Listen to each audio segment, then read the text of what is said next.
So former Raider offensive tackle Lincoln Kennedy, who currently works for the Las Vegas Raiders, took a shot at Chip Kelly.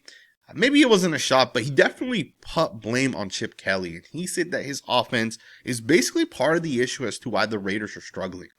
Plus, there was a former NFL tight end that also talked a little bit about the Raiders offense. He talked about why he thinks Chip Kelly needs to make some adjustments. I'll talk to you guys about that in today's video. We also have a Jackson Powers-Johnson update.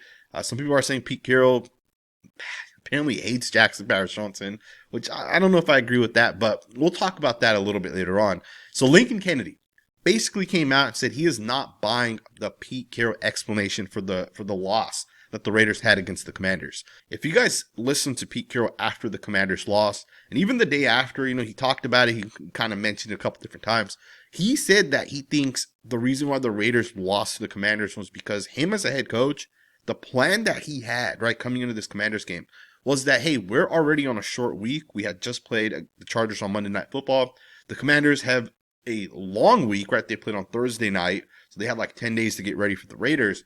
So the Raiders have a short week, and we're traveling to the East Coast for this game.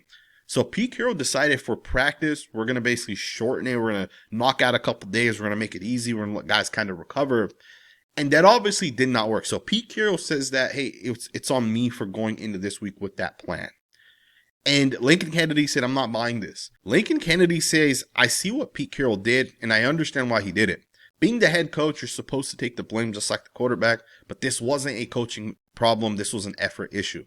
When you have one guy break down in the secondary, and there's a long pass play for a touchdown, that's a breakdown. This is a breakdown where you're supposed to take a proper angle to make a tackle and you miss, or you don't wrap up, or you just try to shoulder bump. That's not a coaching thing. That's an effort instance. Now, Kennedy also does say one other thing, which we'll talk about here in a second, right, specifically about Chip Kelly. But just to kind of talk about the effort side of things, I do kind of agree with what Lincoln Kennedy is saying. It did seem like to me that the Raiders kind of came out flat. Giving up two big returns, right? Like the first play of the game, it's a 60-plus yard kick return, basically flips the entire game, right? Like the momentum's now 100% on the Commander side. And they score a touchdown on that first drive. You give up a punt return for a touchdown a little bit later on in the game. Right? Those are moments like, how many times have the Raiders given up any return touchdowns? Let alone almost two, right? One obviously went. The other one got them all the way down to like the 30-yard line. That usually doesn't happen. You can partly put that on effort. But then there's other plays like where Jeremy Chin bumps over coverage and they're in a cover zero. And then he's like confused. He doesn't pick up his guy. Or there's a 60-yard touchdown that ends up happening because guys, and on that large run, there are multiple guys that wrapped up the running back, but like didn't fully wrap up and bring down, right? Jeremy Chin had an opportunity to bring the running back down on that 60-yard touchdown. Landon Roberts, Maxx Crosby was kind of right there. Guys are struggling, and I do understand with the effort aspect of it, but I also do think the Raiders got absolutely screwed in that game, right? You have a Monday night game against the Chargers, and then you have to go on a short week to the other side of the country, as opposed to the other team has basically 10 days to prepare for the Raiders, and they're going to go with their backup quarterback, so he gets even more time to prepare for the Las Vegas Raiders, right? So the Raiders did get screwed over in this instance with the scheduling. Part of that could explain why they came out flat, but we'll see how they respond against the Bears coming up. Lincoln Kennedy also did take some shots at Chip Kelly. He's basically blaming Chip Kelly for the Raiders' struggles and certain struggles even on the offensive line. So Lincoln Kennedy says the following, I'm here to tell you that they need to take the shotgun away from this offense. You need to have Geno Smith under center every single time because that changes the trajectory of those defensive ends attacking you. The reason why Geno Smith, the moment he gets the football, there are people in his face is because the tackles who control the width of the pocket are getting collapsed back because they're chasing speed up the field. They're turning their shoulders and chasing speed up the field. That's why the pocket is collapsing around the sides on him before they collapse in the middle. And Geno's not the type of quarterback who steps up in the pocket. A lot of the time he wants to step out where he has an open space, and those defensive ends and those linebackers, outside linebackers, are preventing that. So I don't 100% agree with what Lincoln Kennedy is saying here. I do agree with some of this. Now, first, I'm going to say this. Our interior offensive line is getting its ass kicked. Let's not pretend like Dylan Parham is not giving up pressure or he's not missing blitzes, right? He's not doing his job within certain concepts. Let's not pretend like Alex Kappa didn't have 11 pressures given up this past week. Let's not pretend in one game, one guy gives up 11 pressures. Sometimes you'll have like teams that don't even give up 11 among all 5 of their offensive linemen combined. One of our offensive linemen gave up 11. That doesn't include DJ Glaze. And yes, I do agree with the too much shotgun plays, which we'll talk about. But let's also not pretend like DJ Glaze has to like only chase guys upfield and he's only getting beat with speed. I've seen multiple plays where DJ Glaze is unable to anchor. He just gets pushed right backwards into the quarterback. Now, I do think part of the issue also does come down to too many shotgun snaps. I'm going to show you guys this actual stats here in a second. They're kind of eye-popping in my opinion. One of the issues with running shotgun too much is you become predictable. So if you're in shotgun and the running back's to the left side of the quarterback, think about this. If you're a heavy zone team, outside zone or inside zone, if your running back to the left is always going to start towards the right and it'll always bend back towards the left. An inside zone or outside zone is almost never going to hit if the running back's on the left side. It's almost never going to hit to the far right, right? It's a rare situation if that ends up happening.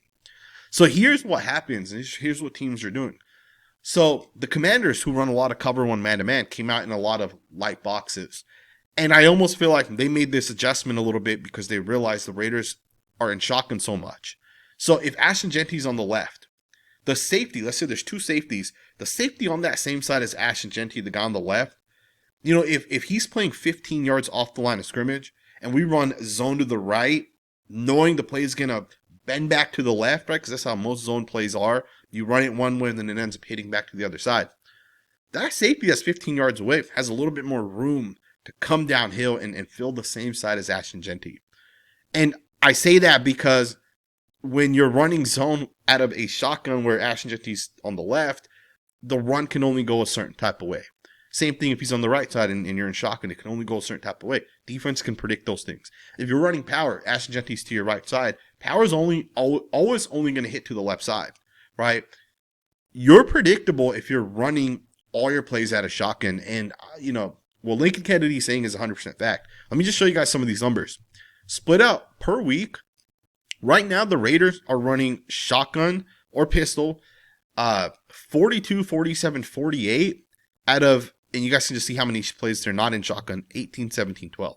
So against the Commanders, we ran 48 snaps out of shotgun and only 12 snaps where it was not shotgun, right? So Geno Smith's under center, I formation or, double type, but basically Geno Smith's under the center. 12 freaking snaps this past week. That is wild, man. I don't even know how to tell you guys this, man. That is absolutely crazy to me to think that 48 snaps in shotgun, only 12 not in shotgun. Now, here's another thing that happens.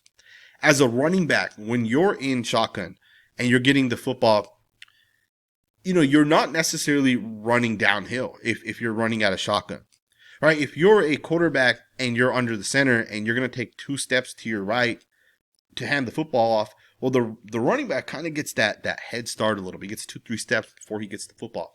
So he's a little bit closer to the offensive lineman when he gets the football. His read, as soon as he decides I'm going to cut this back to the left, he's closer to the offensive lineman. If you're in shotgun and you say, hey, I'm going to cut this to the left, you're 3-4 yards away still from the offensive lineman. The defense will react quickly. That safety will come downhill and fill the run fit. To me, I think this is a huge issue for the Raiders. They're way too predictable on the offensive side right now. That's on Chip Kelly. But it's not just on Chip Kelly. It's also on Pete Carroll. Because on the defensive side, we're doing the same exact shit. Literally. I looked at some of the numbers, and I talked about this yesterday, but I looked at the actual numbers, and I posted them on Twitter if you guys want to see them. But basically, the Raiders have run 92 snaps where they've been in a one safety shell, right? So essentially, one safety is playing deep, right? So that's going to be like Isaiah Pola-Mau's playing deep. They stack the box. You can only play cover 1 man-to-man or cover 3 zone, right? You can only play those 2 defenses most of the time out of that cover 1 shell. The Raiders, out of those 92 snaps, I believe it was like 80, it may have been a little bit more, were basically them playing cover 3 zone defense. So they're almost never playing man when they're showing a certain look. 90% of the time, they're going to play the zone version of the single high shell, right? Which is the cover 3 zone. Here's the thing. If you run 30 plays, and this is what the math comes out to. If you run 30 plays where you're showing a cover 1 or a cover 3 defense, right? It's the shell, right? Single high shell. If you run 30 plays and 26 of those is an offense, you know they're going to run cover 3 zone. 26 out of 30 times, that's what they're averaging right now. That's predictable. As an offense, I could say, hey, let's just run our cover 3 beaters.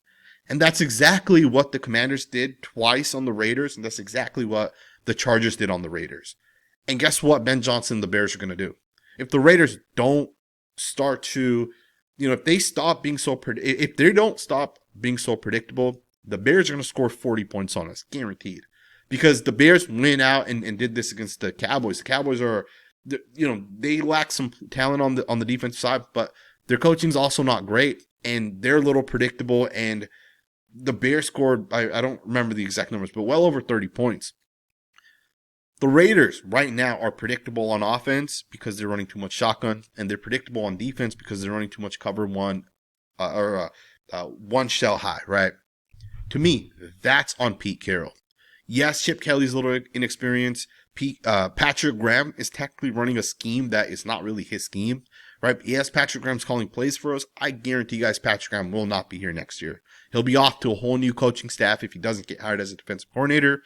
He is not the type of guy that's going to run cover 1 or cover 3 at the rate that the Raiders are. That's not Patrick Graham. Patrick Graham is Brian Flores. He is Bill Belichick. Patrick Graham wants to run 2 safeties deep. That's not happening right now because Pete Carroll is determining what this defense is going to be. To me, that is on Pete Carroll.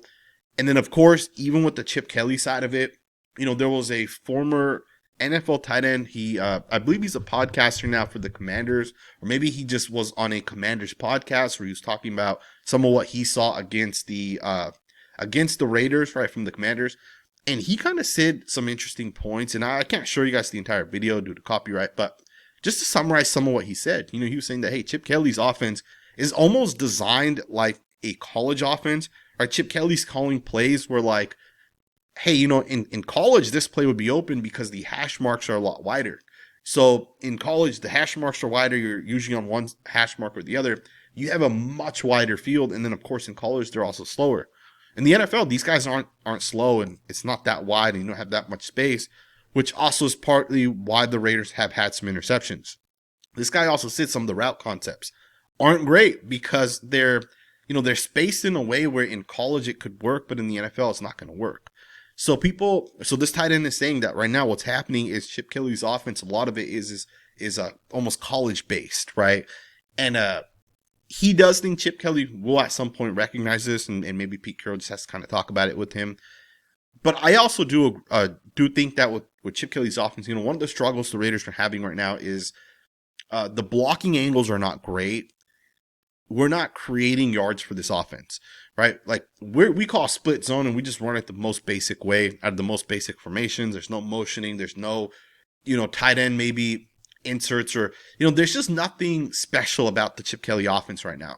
And if you go watch Sean McVay, for example, this guy will have the same formation and he'll have 10 different run concepts out of the same formation. It seems like the Raiders don't have that right now. Sean McVay will have a tight end on the left, a receiver on the left, a tight end on the right. He'll put this guy into motion, and they'll still run back over here to the right, and it'll be a split zone. It just looks good. The flow of it's right. To me, the Raiders right now are struggling partly because of the fact that Pete Carroll is struggling as a coach. Chip Kelly, obviously coming over from college, isn't having a lot of success. And I just want to make one other point as well in terms of the shotguns. Here's the same stats I showed you guys early with the Raiders. This is for the entire NFL right here. So the offensive snaps in shotgun, the teams that run it the least, right? So the least amount of shotgun snaps, you got the Seahawks, the Rams, the Lions, the Bears, the Packers, the Niners, the Bills. Literally, pretty much every single one of these teams are some of the best offenses in the NFL. And what are they doing? They're running shotgun the least, right? So understand that some of the best offenses in the NFL do not run shotgun as much as what the Raiders are doing, right? So you guys can see them and just sort this the other way. The Raiders are running shotgun at a rate of the 8th highest.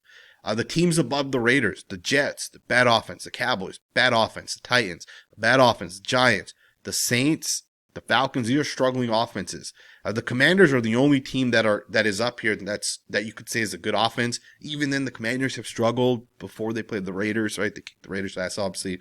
The Cowboys are a pretty good offense as well, but you can just kind of see that some of the teams that are running shotgun the most are struggling a little bit. The Eagles are pretty good offense, same with the Chiefs, but they're also struggling this year to score a little bit of points, right? The Chargers are up here. That's probably the only team that is up here. And, the Chargers still run a lot of plays not in shotgun, right? 57, which puts them exactly at 13. So, they probably have run just a lot of offensive plays, generally speaking. But you can just tell, man, some of the best offenses are coming out not in shotgun, right? So, the Raiders got to get this fixed. I think they will have, they'll have a little bit more success as they go forward. Chip Kelly will figure it out. We are going to get a player back that I think will help the Raiders, but we might not get him back as much as what we initially thought.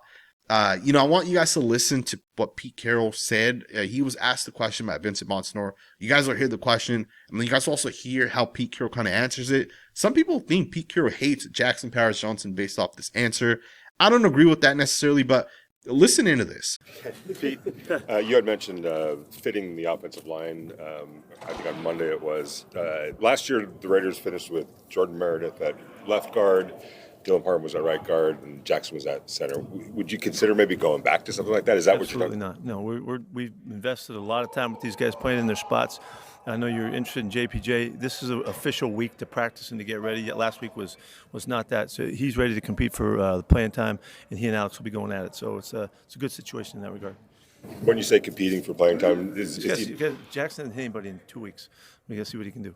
So we got to check him out and see how he does. So there you guys have it, right? Pete Carroll's basically saying this week is an official week for Jackson Powers-Johnson to get ready and practice. And then he even kind of slips it in there that him and Alex Cappa will be essentially competing for playing time. So this kind of goes back to what we heard yesterday, or I think it was the day before yesterday. This kind of reels it in a little bit, right? We were told that Jackson Powers-Johnson is apparently starting for the Raiders and he'll get his opportunity. But now Pete Carroll is basically telling us something that's kind of the opposite. He's saying that Alex Cappa and Jackson Powers-Johnson can compete. And he also makes it very, very clear that Jackson Powers-Johnson will not be playing center for the Raiders.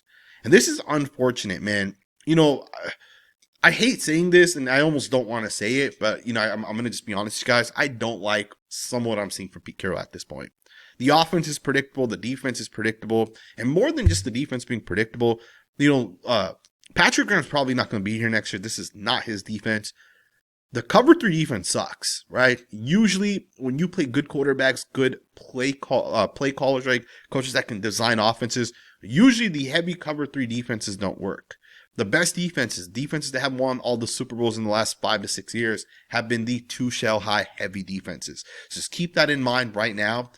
I don't like a lot of what I'm seeing from Pete Carroll. And the fact that he is unwilling to, at least at this point, potentially go back to Jackson Powers-Johnson at center, and not even like that, he's just unwilling to commit to Jackson Powers-Johnson.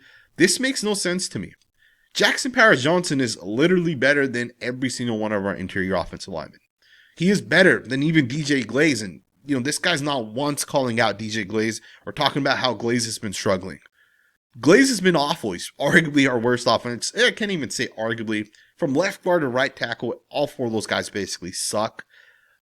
Yeah, we'll have plays where they have success, but for the most part, those offensive linemen are not the type of offensive linemen. If from left guard to right tackle, those guys went to the Eagles, to the Cowboys, to the Chiefs, to the Colts, the Bills. If our left guard to right tackle went to those teams, none of these guys would start anywhere for any of those teams. That is how bad those guys are, right? And for some reason, JPJ, backing up. I understand if you don't want to go with JPJ at center. I understand that. I could be okay with Meredith. But how do you not commit to JPJ after what Dylan Parham did this past week? The blitzes he missed. Like, this guy missed blitzes where he just didn't see it. And maybe that's on coaching, right? Because there was one play where Dylan Parham You had guys where, it was called where Dylan Parham had the long 3 technique, Colt Miller had the defensive end, but the linebacker started to creep up and he blitzed the A-gap. And based off the protection call, Dylan Parham should have picked up the blitz, and he doesn't. And he picks up the guy on the left, and the linebacker goes free and sacks the quarterback. There are moments like this, and I don't see Pete Carroll once saying, hey, we need to potentially swap out a guy like Dylan Parham, right? To me, this makes absolutely no sense. And again, I'm losing confidence in Pete Carroll as a coach. And I know the guy's had a lot of success in the past, but it's not guaranteed to work as he gets to the Raiders. We have a rookie general manager as well with, some people have questioned his decision making. And again, I know it's 1 year, so we'll give him 2 or 3 years to kind of figure it out. But let's be honest, Tom Telesco's decisions that he made, heads and shoulders above what John Spytek has done at this point. Brock Bowers, instant superstar. Jackson Powers-Johnson, instant impact player for the Raiders. Even DJ Glaze, I know he's not great, but he's still technically our starting right tackle at this point. Have the Raiders had any player that has had success that we drafted in the top 3 rounds? We had a lot of them, right? To me, what John Spytek has done so far does not look good. What Pete Carroll has done so far does not look good. I hope the Raiders are able to kind of figure it out as we go forward. I don't think the Raiders will continue to struggle. I do think Pete Carroll will get it turned around, but I question it right now. Right, I don't like a lot of what I'm seeing with the Raiders, and we'll see if they're able to get it fixed. If they're not able to get it fixed, they're not able to get some of these things corrected, it could be a really long season for the Raiders. Let me know what you guys think in the comments below. Thumbs up, subscribe, and I will see you guys next time with another video.